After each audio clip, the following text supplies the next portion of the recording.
श्री वृषभानु जी महाराज की, श्री कीर्ति मैया की, श्री बरसाना धाम की, ललिता विशाखा सभी सखियन की, श्याम सुंदर श्री यमुने महारानी की जय। सब संतन की जय, सब भक्तन की जय, सब विप्रन की जय, समस्त 84 कोस ब्रजमंडल की जय। जय जय श्री राम, जय जय श्री राम, जय जय श्री राम।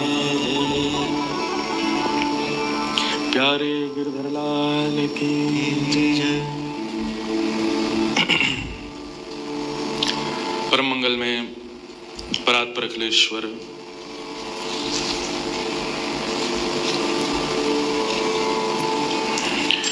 अकारण करुणा वरुणालय भक्तवांछा कल्पतरु तड़िद्वित विनिंदित पीतांबरधारी श्री बालकृष्ण लाल की,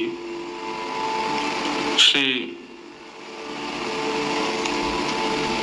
राधा रमण लाल की परम आह्लादनीय शक्ति,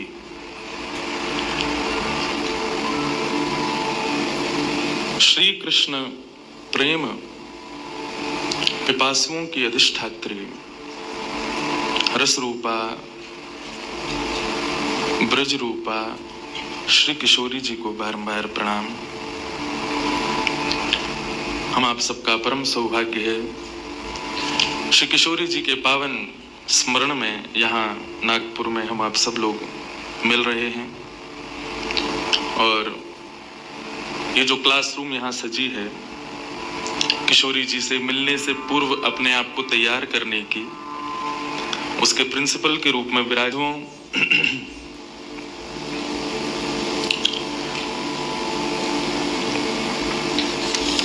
श्रीमद् भागवत इस दास का एक मूल केंद्र बिंदु है। वहीं से हम लोग जग जग में ठाकुर जी के, किशोरी जी के, वृंदावन के, गोवर्धन के प्रेम स्वरूप को पहुंचाने का कार्य करते हैं। तो एक प्रकार से कह दिया जाए तो कोई अतिशयोक्ति नहीं है। श्रीमद् भागवत में राधा रानी का नाम नहीं है कहीं भी, लेकिन मन का भाव ऐसा कहता है कि श्री किशोरी जी गौरांगी हैं और श्याम सुंदर तो नाम ही श्याम है। तो श्रीमद् भागवत के जितने भी श्लोक हैं वो सब श्याम स्वरूप हैं, परंतु इन श्लोकों को दर्शन करने के लिए जो श्वेत पृष्ठ हैं वो किशोरी जी हैं। संपूर्ण श्रीमद् भागवत का जो पृष्ठ है, जो पन्ना है, वो श्वेत है, मानो वो किशोरी जी का रूप है। और उस पर अंकित जो श्लोक हैं वो श्याम वर्ण के हैं, वो कृष्ण है।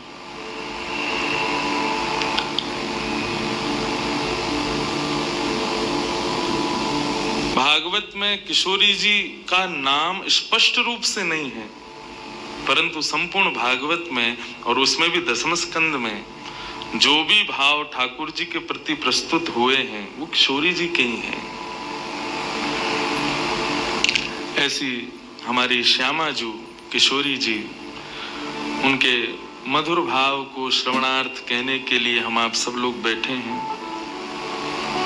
ये हमारा परम सौभाग्य है। कहाँ से शुरू करें, कहाँ पर जाएं, कुछ समझ में अभी भी आ नहीं रहा है। जन्म से शुरू करें, किसी लीला से शुरू करें, किसी भाव से शुरू करें, सब भाव आनंदमय हैं।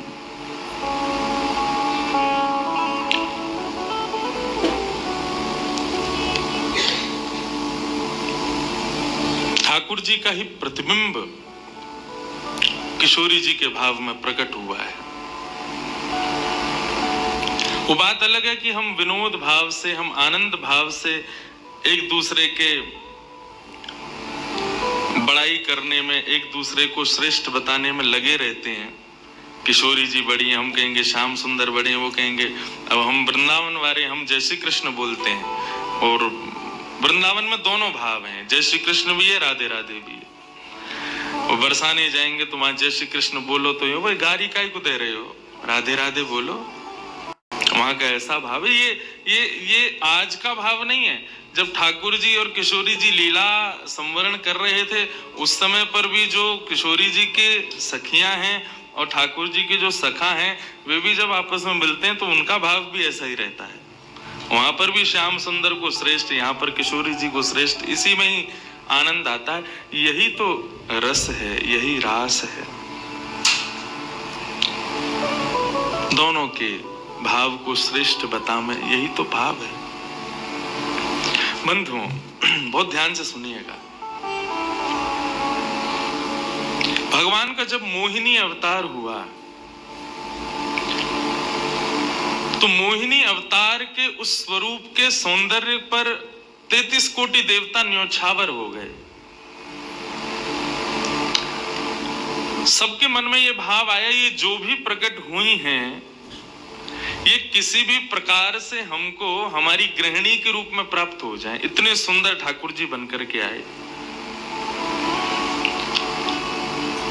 चंद्रमा भी पीछे पीछे चल रहे हैं, शंकर जी भी पीछे पीछे चल रहे हैं, ब्रह्मा जी भी पीछे पीछे दौड़ रहे हैं, वरुण आदि आदि जितने भी देव हैं सब मोहिनी पर ऐसे लट्टू हुए कि एक बार हमको देख भर ले, एक बार केवल हम पर दृष्टिपात कर दे, उसी मात्र से हमारा कल्याण हो जाना है। ऐसा ठाकुर जी का स्वरूप।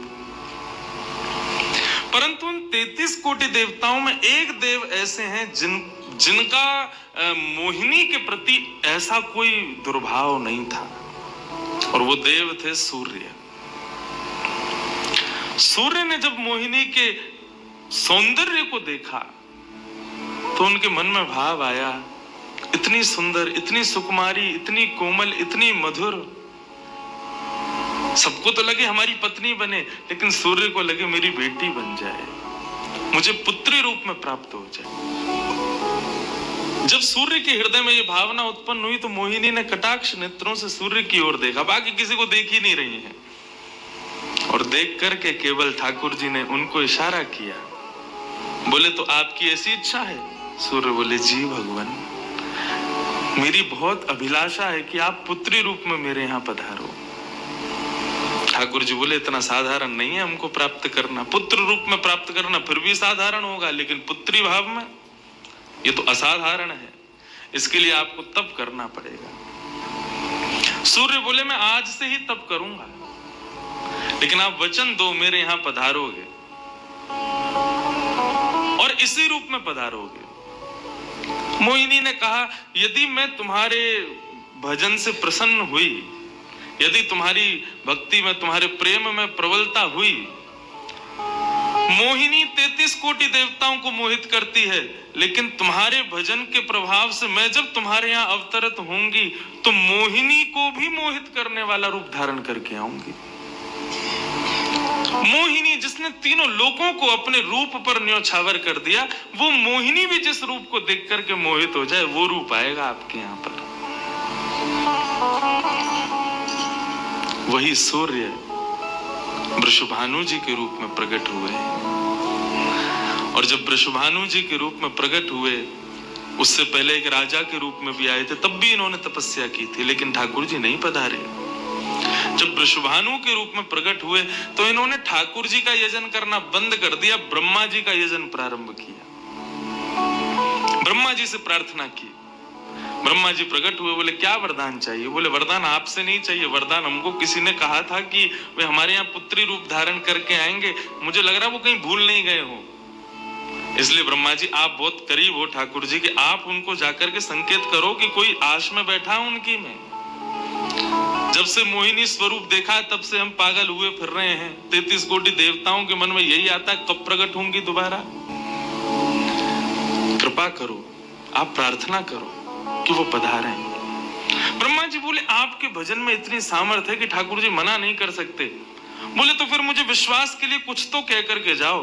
ब्रह्मा जी बोले मेरी जिम्मेवारी बन जाए, इसलिए चलो इस पर्वत के रूप में मैं विराज जाता हूं। और बरसाना पर्वत के रूप में श्री ब्रह्मा जी विराज गए। ठाकुर जी आएंगे, मैं जिम्मेवारी लेता हूं, इसलिए मैं ही पर्वत बन के बैठा हूं। ब्रह्मा जी ने जाकर के प्रार्थना की। ठाकुर जी बोले, मैं तो सच में ही भूल गया था कि मुझे जाना है। बोले, भगवान वो बहुत प्रतीक्षा कर रहे हैं आपकी। वृषभानु जी का भजन कैसा बताया। वृषभानु जी कि मेरे पास जो पुत्री रूप ठाकुर जी का आवे, ठाकुर जी मोहिनी बनकर के आए तो 33 कोटि देवताओं के हृदय में ठाकुर जी के प्रति वात्सल्य भाव प्रकट नहीं हुआ, प्रेम भाव प्रकट नहीं हुआ, कुछ और ही भाव था उन देवताओं का। वृषभानु जी कह रहे हैं कि मैं ऐसी पुत्री पाना चाहता हूं जिसको देख करके काम नष्ट हो जाए, काम का भी मर्दन हो जाए, सामने वाले के हृदय में एक दिव्य प्रेम प्रकट हो, निष्काम प्रेम, अनकंडीशनल लव किसे कहते हैं, इसका प्रसाद पूरी दुनिया को देने वाली ऐसी पुत्री मेरे घर पधारे। स्वार्थ सिद्ध प्रेम सब करना जानते हैं, लेकिन निस्वार्थ प्रेम किसे कहते हैं, वो ठाकुर जी का वो शक्ति स्वरूप ही सबको बता सकता है।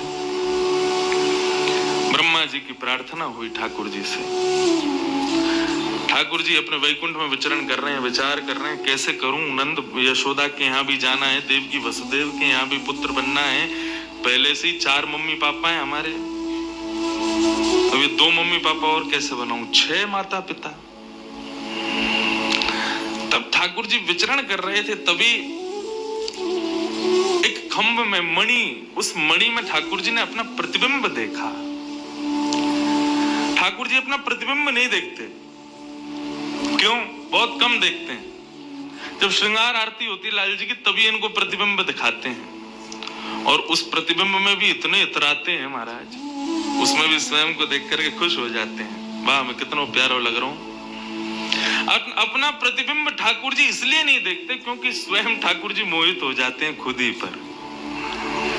जैसे ही ठाकुर जी ने स्वयं का प्रतिबिंब देखा, प्रतिबिंब देख के आगे बढ़े, लेकिन ठाकुर जी मन में विचार करने लगे, मुझे सबके स्वभाव प्रिय है, लेकिन अपना यदि देखूं तो अपना प्रतिबिंब बहुत प्रिय है। जब स्वयं को देखता हूं प्रतिबिंब में, तो ऐसा लगता है कि मानो जो सबको मोहित कर रहा है वो स्वयं को जब देखे तो खुद भी मोहित हो रहा है, क्योंकि प्रतिबिंब कभी झूठ नहीं बोलता। प्रतिबिंब का ये स्वभाव है, आप जैसे हो वैसा आपको दिखाता है।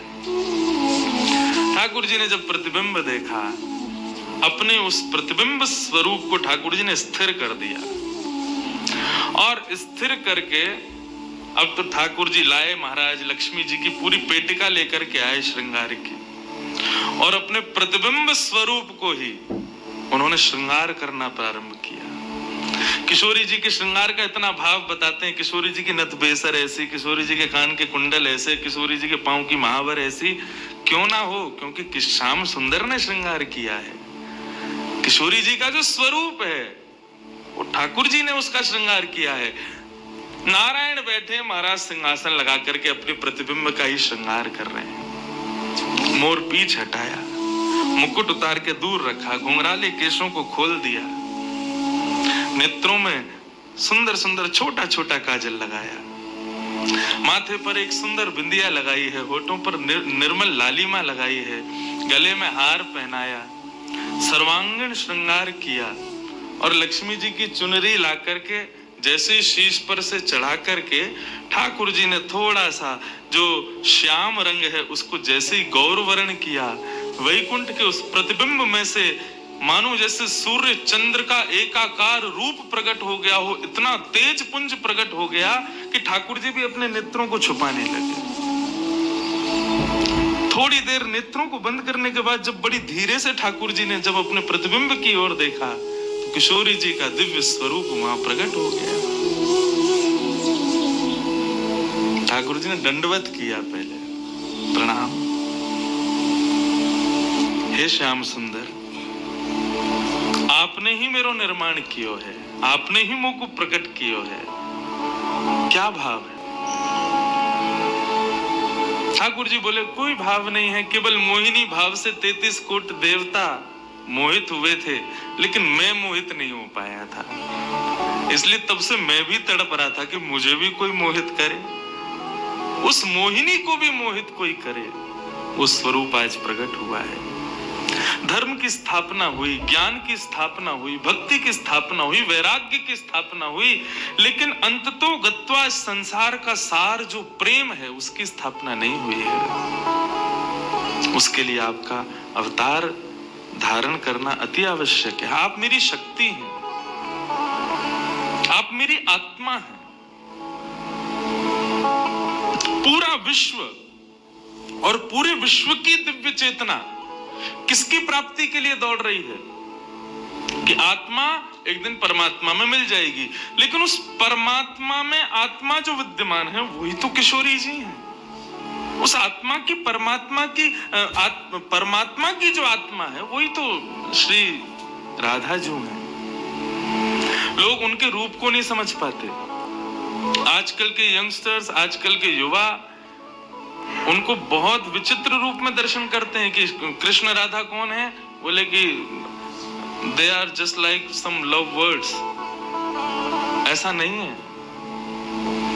आप उनको सीमित उस अवस्था में, और माफ कीजिएगा यदि किसी प्रवचनकर्ता की कथा सुनने के बाद भी आप उनको वहीं तक सीमित मान रहे हो ना, दोष आपको नहीं, प्रवचन करने वाले को लगेगा जी के इसी रूप को स्थापित कर पाए। इसीलिए कथाओं में ज्यादा किशोरी जी का प्रसंग ना हम कहते हैं ना उसका स्पर्श करते हैं। स्पर्श करने पहले से भी 100 बार सोचते हैं।